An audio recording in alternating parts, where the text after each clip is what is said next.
I'm a lawyer, so I will try to avoid numbers, but I do have some numbers. Surrounded by bankers and PhDs.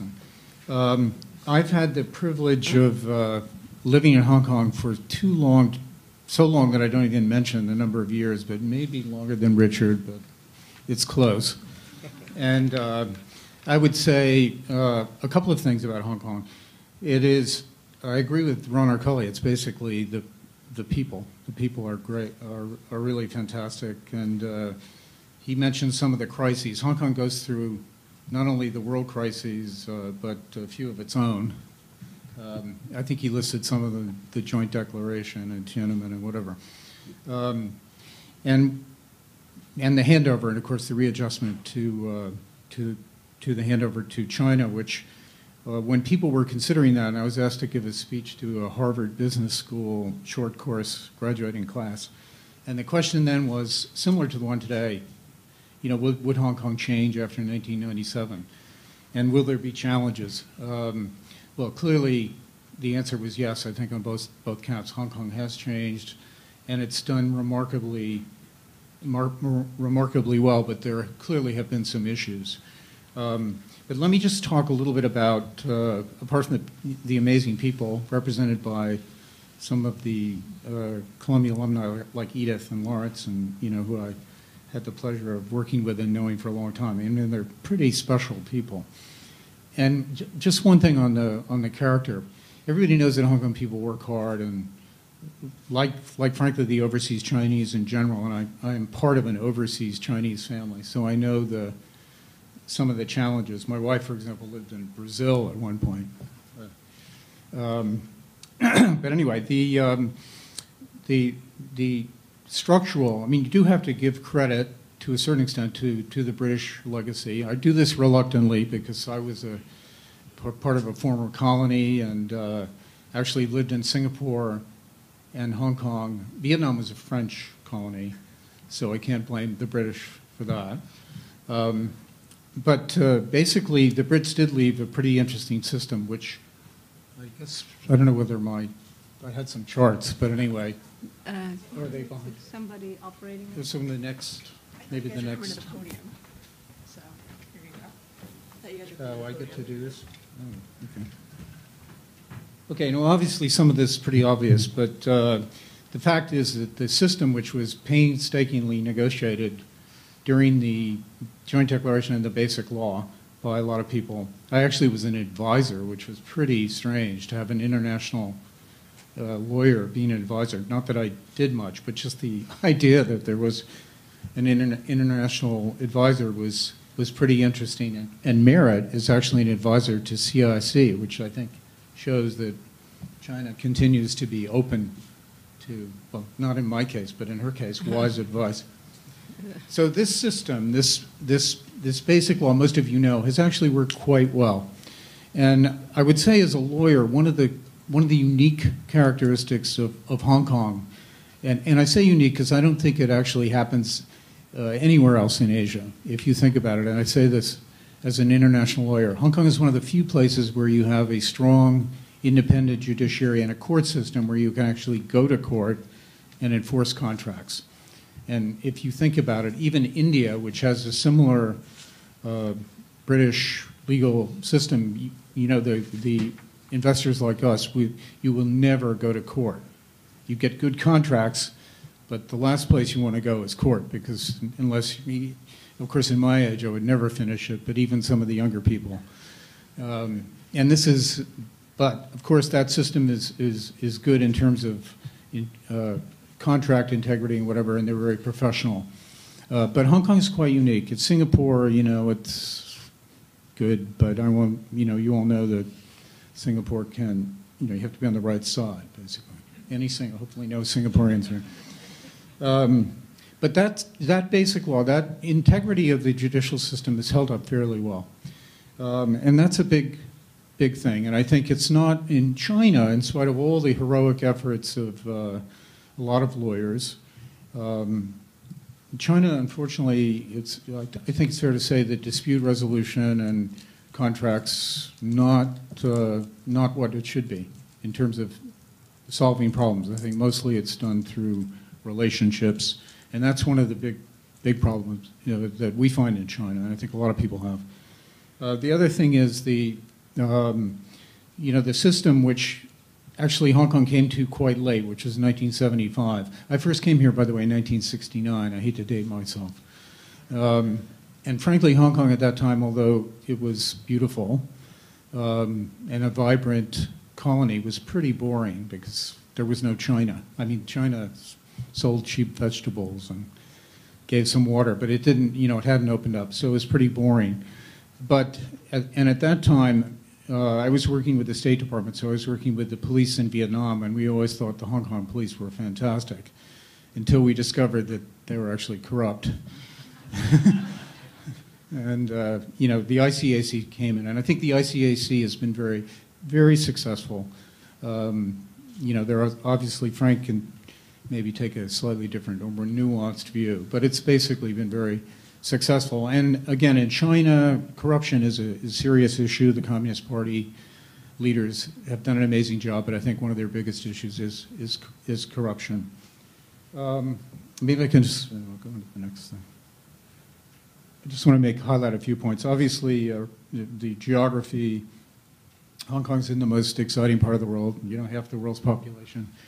And it's true. The location, the opening up of China, for me, I moved here, met my wife, Columbia graduate, so stayed even though I was heading to Paris.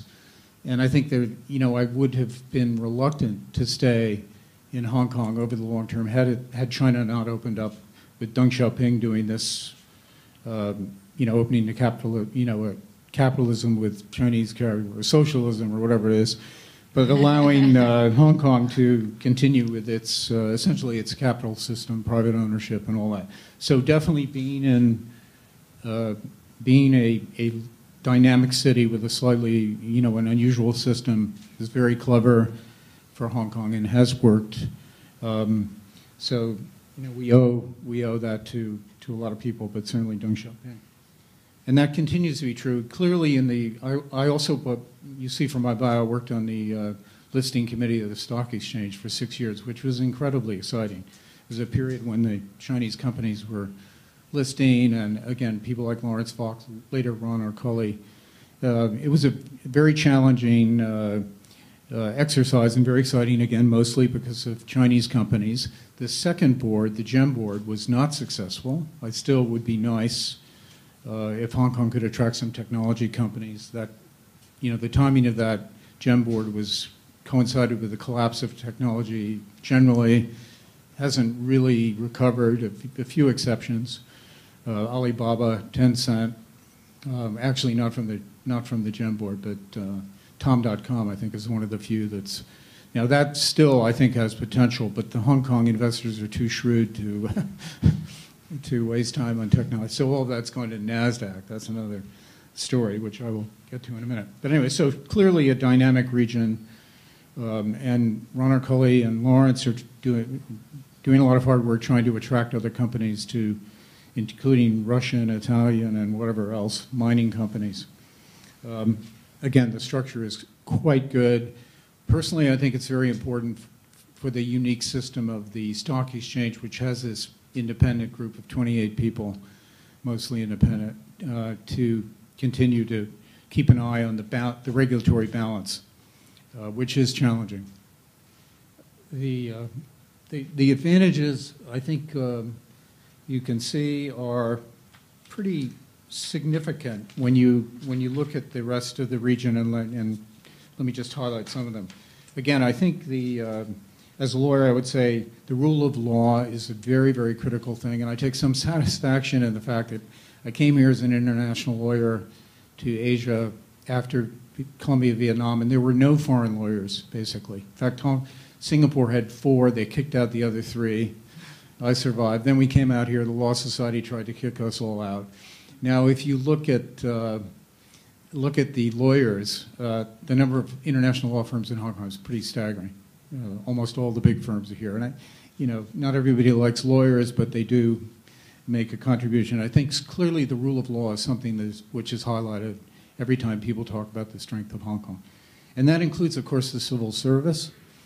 Again, maybe some criticism there, but I think everybody would say that Hong Kong has a pretty amazing civil service, including the judiciary and the policemen. I heard recently that last year there were no murders with a gun in Hong Kong at all. Now, of course, the chopper wouldn't be my preferred means of dying, but, you know, I guess that's an interesting statistic. Again, I mentioned the ICAC. Now, the couple of things that I think are very important for Hong Kong that people from time to time recognize. Frankly, the Chinese and English, linguistically, Hong Kong is a very challenging place because you have Cantonese, English, and Mandarin. Some people, like me, speak them all badly. But that's actually a great advantage for Hong Kong because it does have a lot of English speakers, and clearly the Cantonese are trying to improve their Mandarin. But that's I think the biggest problem that I encountered, I would say the biggest problem that I encountered on the listing committee, and I think continuing, is frankly the accounting. Accounting is a huge issue. It's a huge issue for China. China has a challenge, has lots of smart people, and lots of beginning to be global executives that have international experience, but not enough. I think McKinsey said they needed 85,000. I don't know where somebody would get a number like that, but they need a lot. They clearly have challenges on the accounting, and that has not gone in the right direction, in my view. We need to have more, and we need to get the Big Four and other people in there working. It's a huge problem. It's being experienced now with NASDAQ, and it will be experienced with the Hong Kong listing process as well, and also enforcement. So that's something that we need, that people need to pay attention to. So I think, I don't want to spend all the time. Clearly, the way forward again is primarily China. The challenge for Hong Kong is it's a big city by most standards, but small in the Chinese context. It is a fantastic place to live in spite of the no international school places and bad air, but otherwise I feel so lucky to have lived here because it's a great city physically. It's very efficient. It is very beautiful. I run in the country parks. If you haven't ever done that, not today necessarily, but most days it's very beautiful. It's mostly, though, the people. The people are incredible. Apart from being hardworking and smart and perfect for service business, the asset management business, which I'm in, financial services. They also, just one last characteristic of Hong Kong, which people don't realize necessarily. When I used to work for the community chest for about 10 years, and people don't realize how generous the Hong Kong people are. And if you haven't done it, I recommend you go on one of these walks with, the thousands of people with matching jumpsuits, and it's really very impressive. And apart from that, a lot of these independent charities like Oxfam and some of the Médecins Sans Frontières and some of these others, they get a tremendous amount of money just sending letters to blind lists in Hong Kong. I mean, it's quite an incredible place. So it has, in addition to the efficiency and the hard work, a great spirit. So I'll just leave it at that.